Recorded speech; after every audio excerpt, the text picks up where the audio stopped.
Hi, everybody. This is Jack McCullough. I'm the president of the CFO Leadership Council and really excited by our guest today. I've known Jeff just a little bit for a while back when he was the CFO at Oracle. And I tried a few times to get him to speak at events I was organizing. And as you might imagine, the CFO of Oracle is a really busy guy. So that didn't work out. But today I'm thrilled to have him. He's in a new role. He is an operating partner at Bessemer Venture Partners, where he does a lot of roles, including working with a lot of the portfolio company CFOs. Jeff, great to have you here today. Well, Jack, thank you very much for inviting me. It's great to be here. Thanks. And I know you're out west, right? You're in Northern California, I think? In Silicon Valley, near Palo Alto. Are you suffering from the heat the way a lot of the country is, or is it more reasonable out that way?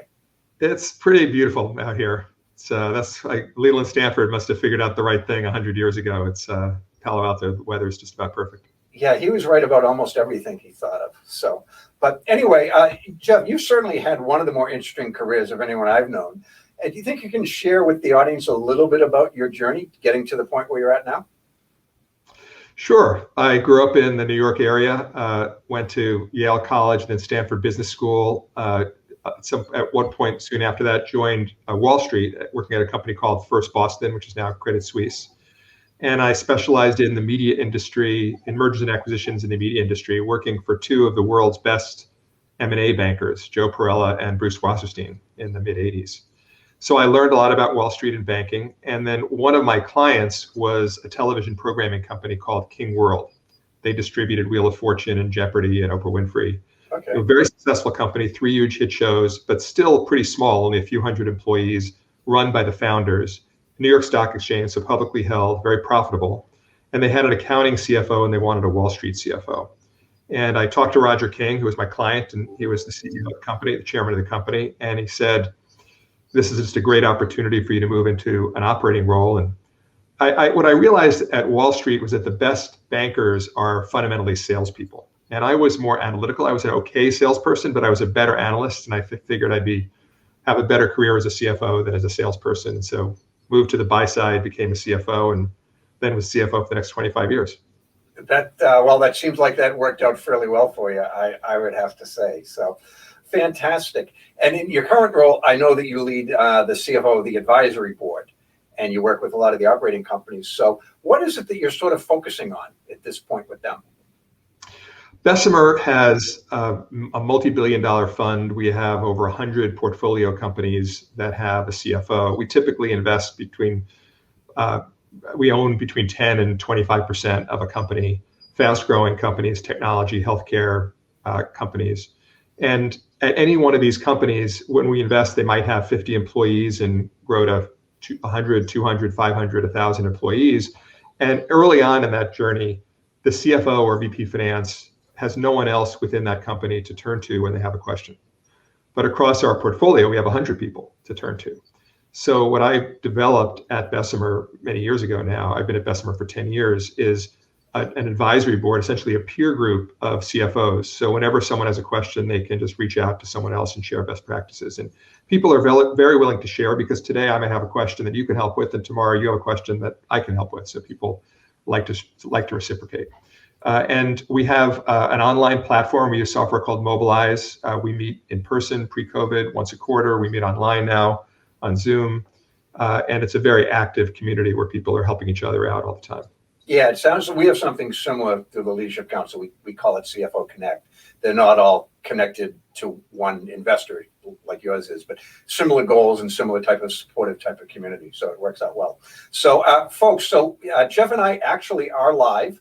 And we do have a hard stop at 12:30, but if you do have any questions, we will be able to read them. I see Monica didn't ask a question, but she applauded you, Jeff. So Monica is a great representative of Generation Z, someone to keep your eyes on in the future. I think our future's in good hands if she's typical of her generation.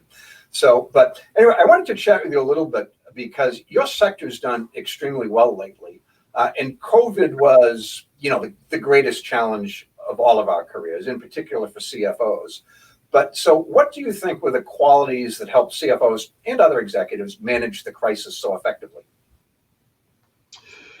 Well, the best CFOs are the phrase that I use is we are shock absorbers as opposed to shock transmitters. I And like feeling that, Jeff. I've worked with people who are either side, one way or the other, and it's a lot more fun to work with shock absorbers. So there are always surprises. Bad things happen all the time at companies, whether it's a personal health situation or a customer cancels or you miss the forecast or something that happens that you didn't expect. And the question then is, how does a senior executive respond? And the best executives will say, okay, the world's changed. I'm going to try to figure out what's going on now. I'm going to try to keep everybody calm and realize the chances are we're not going to go bankrupt, and it's not life and death for everyone, although of course COVID was life and death for many people. And so the first thing we had to do is take care of the health of our employees and the health of our customers, the physical health, medical health.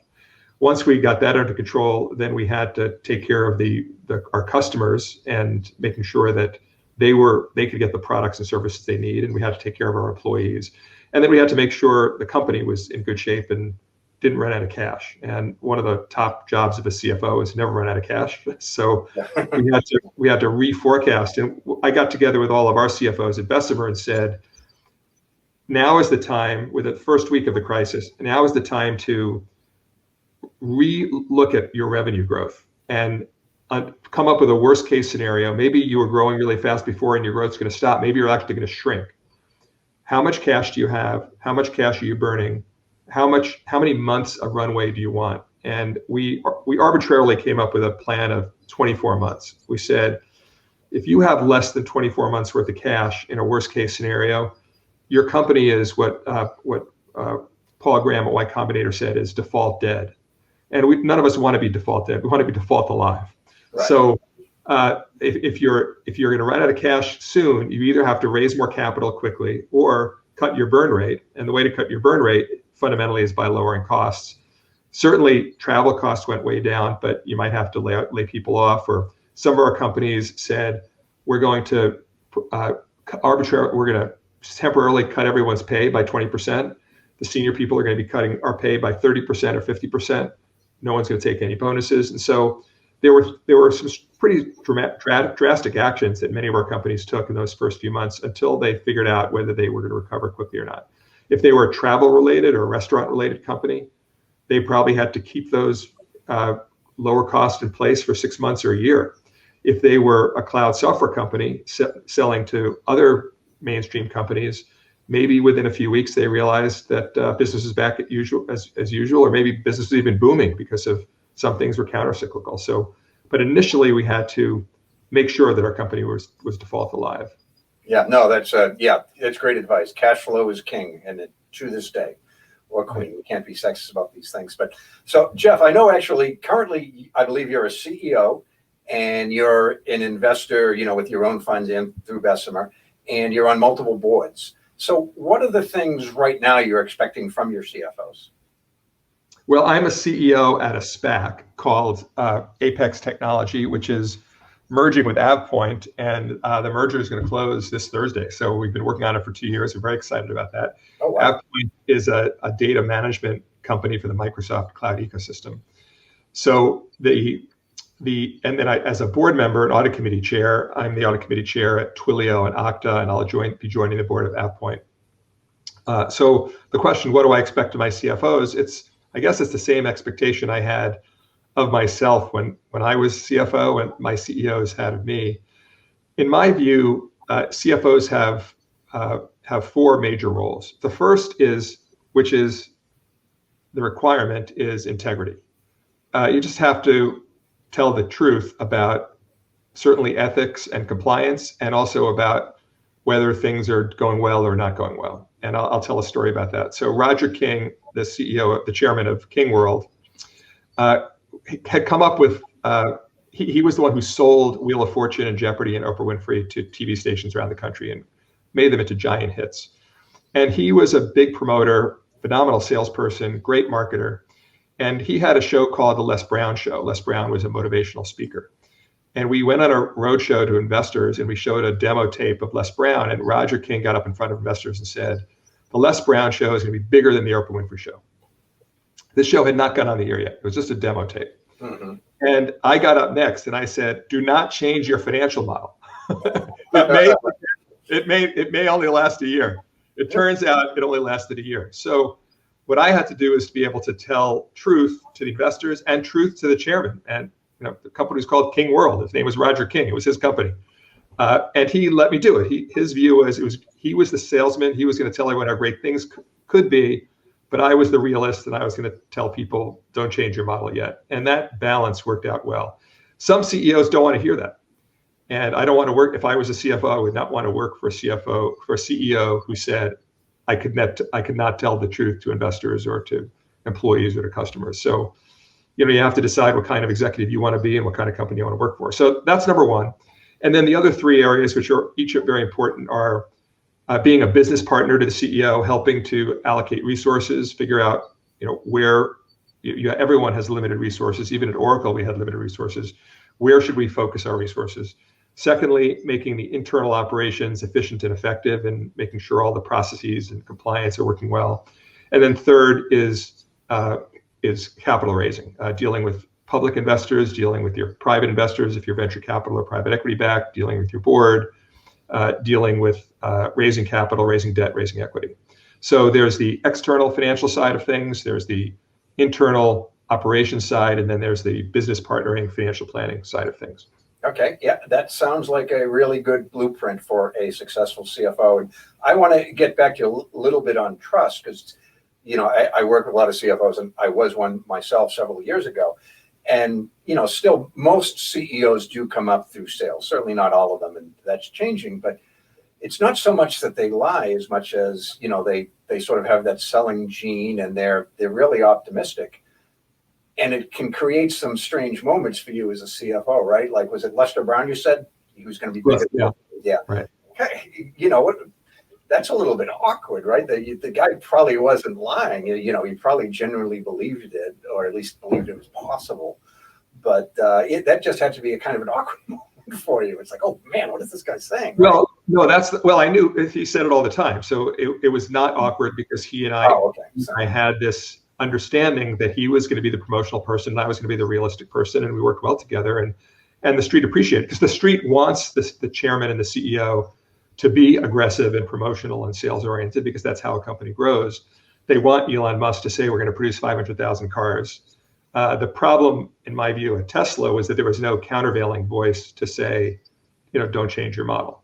And somehow, he's managed to build at Tesla. He's managed to build a great company anyway. But it's not, in my view, Tesla is not as great a company as Amazon is, because Amazon had that. Jeff Bezos has that realistic view. He says we're going to run a lot of experiments. Some experiments will work, some won't. And they have this more measured corporate culture as opposed to this promotional corporate culture. It's really a personal question and one of what your style is and what you're comfortable with. And obviously, there's a lot of different flavors of this. I think the other thing is it's important to play your position. So the analogy I use is if you're coaching a kid's soccer team, when the kids are young, everybody runs to the ball. And one of the first things the coaches teach the children are, look, if you're the right wing, stay on the right side, even though the ball's on the left. Eventually the ball's going to come to you and then you can go get a goal. And it's hard to teach the kids to do that, but that's important to have a winning team. Right. So at a company, you want everyone to play their position. You want the head of sales to be aggressive, and you want the head of marketing to be promotional, and you want the general counsel to be understanding about compliance and regulations, and you want the CFO not to run out of money. And then if each of us are doing our job and each of us are playing our position, we give advice to the CEO, and we're all giving advice from a different perspective. And then the CEO can make the decision based on our advice and weigh all the balance. If we're all giving the same advice, then we don't need all of us. So I think the best companies and most of the best CEOs want a diverse set of opinions and judgment from people who is playing their position. Okay, that's interesting. So that's actually really good. So the two of you worked it out. So that's great. So yeah, because there's all sorts of studies that CFOs are actually the most trusted executive along the entire C-suite. So if that doesn't tell you what your responsibility is, then just about nothing you can will. But so Jeff, I know technology has always been a big thing for CFOs, and at least since I started my career. Admittedly, it was a little less sophisticated. I actually know people that use an abacus back in the day. Not too many of them, but a few did. But so, what are some of the big trends you're seeing technology-wise that are impacting how CFOs are helping their organizations remain competitive? Well, there are two big trends. One is the tools that we use are becoming much better and much more sophisticated and much more specialized. So imagine that you're a cook and all you have is a knife and one pot. And then you're supposed to cook this gourmet meal. That's sort of hard to do.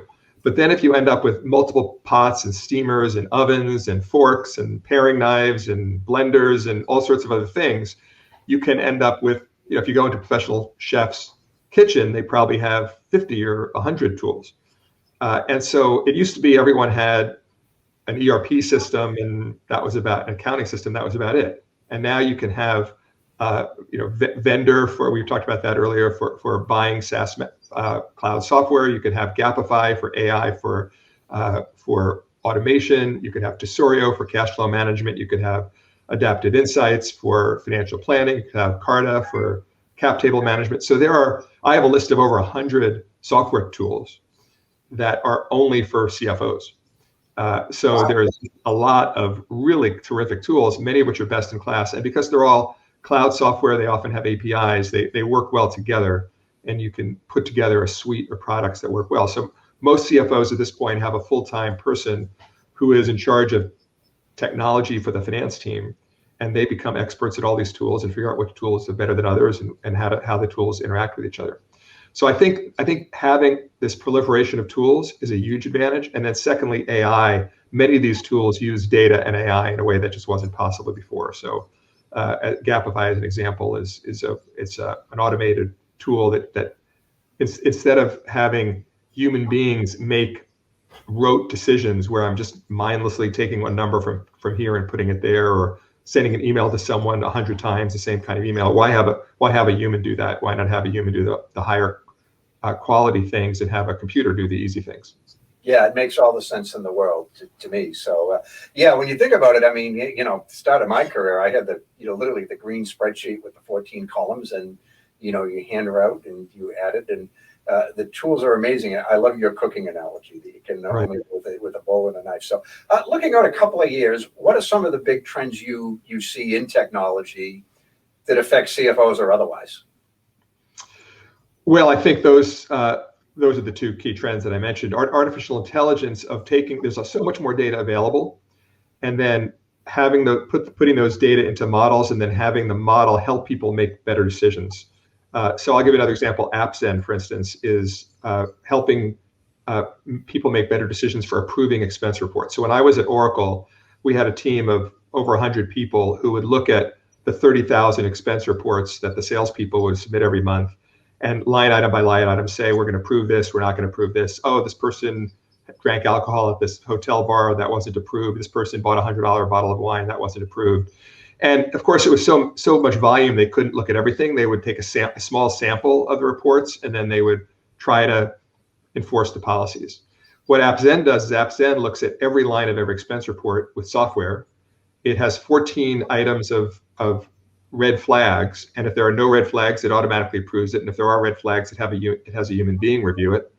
And then the human beings can approve 10 times more volume and catch 10 times more mistakes. So it's just, or not only mistakes, but actual fraud. So it's a much better system, more effective and efficient for expense report approving. And that's an example of using AI within the finance function. And Gapify is another example of using AI to automate vendor onboarding and a whole series of functions as well. Yeah, it's interesting because AI, it's sort of always been the next big thing. Hey, 2 years out, AI is going to change everything. But now it's actually starting to happen, right? I think in the last year or two, it's no longer the scary technology that people had. I think people thought of AI, people hear AI, they think in those Terminator movies with Arnold Schwarzenegger. Right, the general AI, when I still talk to my Alexa, I want Alexa to be able to do everything, but really all it can do is tell me the weather and the time and set my timer for my cooking. But so that's still a ways off. But the AI that I'm describing with AppZen and Gapify is here today. It's very specific. it's fundamental. Here's the question. If a human being is making a decision on their own without data, they're going to do as good a job as they can do.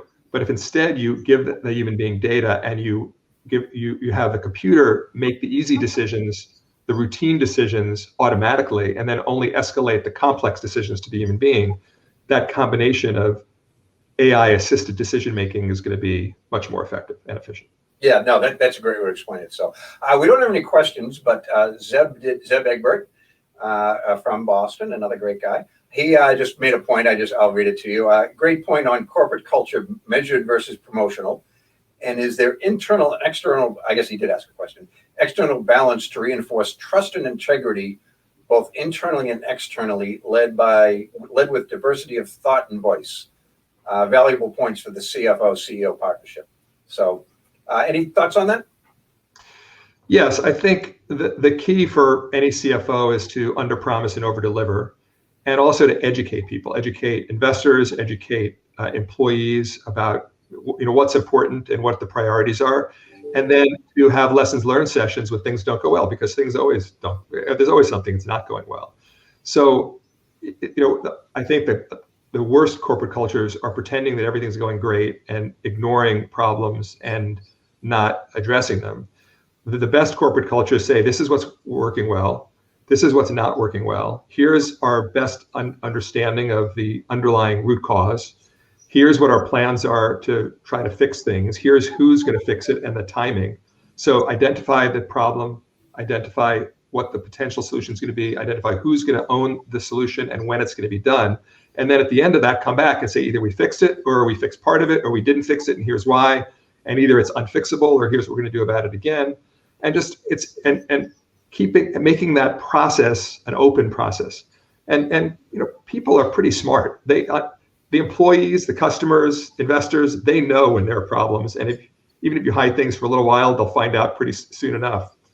And so you build credibility and treat people the way you would want to be treated if you were on the other side of the table.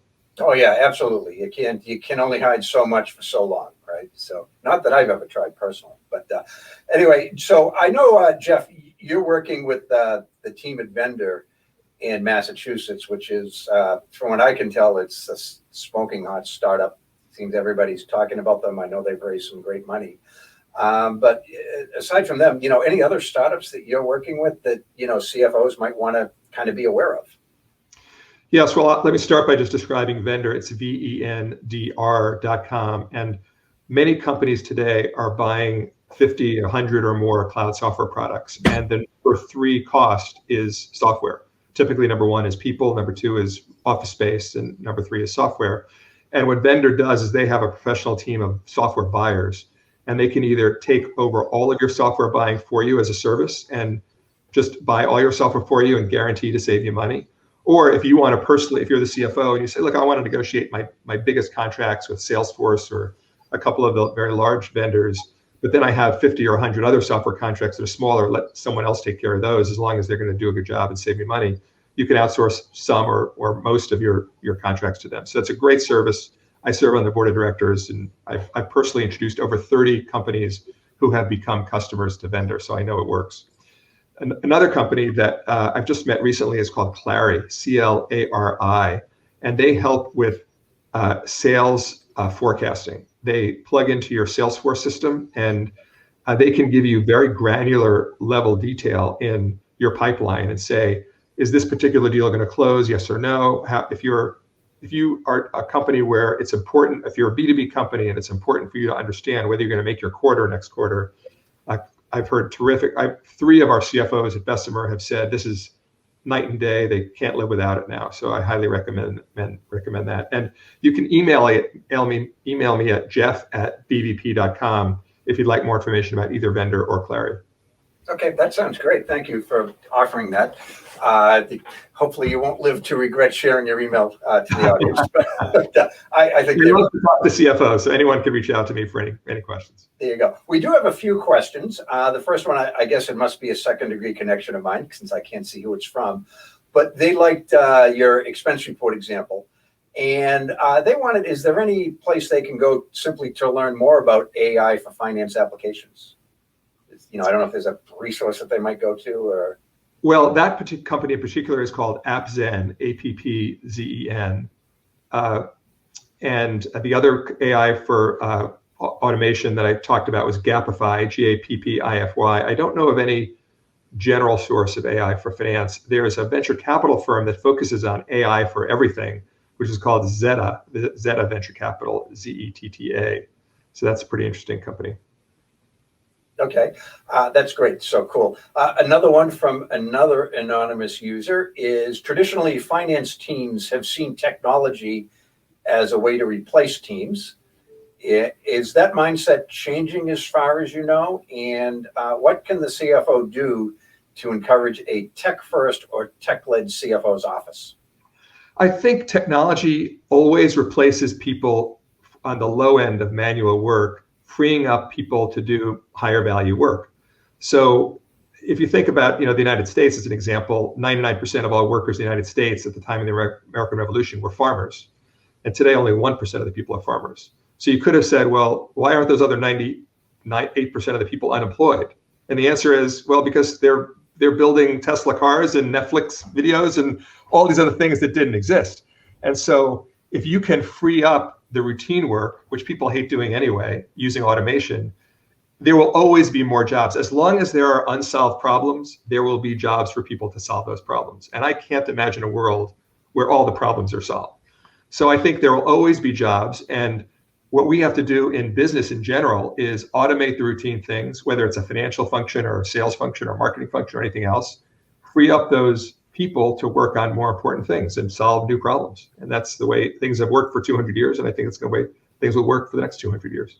Yeah, that makes sense. I mean, I started college a few years ago, let me put it that way, but I majored in accounting, and I was advised not to major in accounting because computers were going to replace accountants. And by the way, that advice came from like smart people, my guidance counselor, people in the profession. It's like the exact opposite happened, right? They couldn't have been more wrong. Computers empowered the entire industry and created whatever number of accounting jobs. And probably the same. Well, that's thing, true right? for accounting, but obviously automation did replace farmers, but it's not as if there was nothing else for those people to do. And even if one day automation replaces accountants, there will be new unsolved problems that need solving and companies to solve those problems, and they'll all need people to help figure it out. So it's worked every year for 200 years. I can't imagine that's going to stop working. Yeah, I'm sure you're right. So last question for me, looking out 5 years, how do you think the CFO role will be different then than it is today? I think fundamentally the role is the same. I think the two major changes in the last 5 years that will continue for the next 5 years that I've seen is activist investors and the role of the corporation in society as opposed to just a profit-making organization. Before 5 or 10 years ago, activist investors weren't a factor. And so if you were the CEO or CFO of a public company, if you were not doing a good job, you could be there for a long time before someone else came in and told you had to get out. And now public companies are held to on a much tighter leash than they were before. And then in terms of the public role of a corporation, of beyond maximizing short-term profits, how do you maximize long-term profits and make sure you're doing a good job for your community, your customers, your communities, and your employees? I think that's just part of the playbook now for any public company and even private companies as well. And the CFO's role is an important part of that as part of the leadership team. That's I think that's a great way to end this.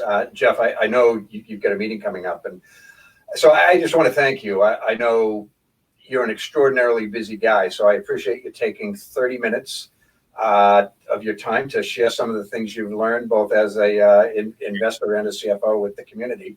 Do you want to share your email once again in case folks want to reach out to you about your portfolio companies?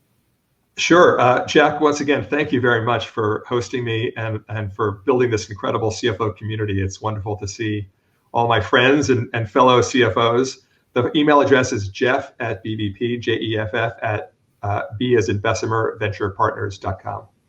Thanks very much. Great. Thank you, Jeff. Have a good rest of the day. Great. Bye.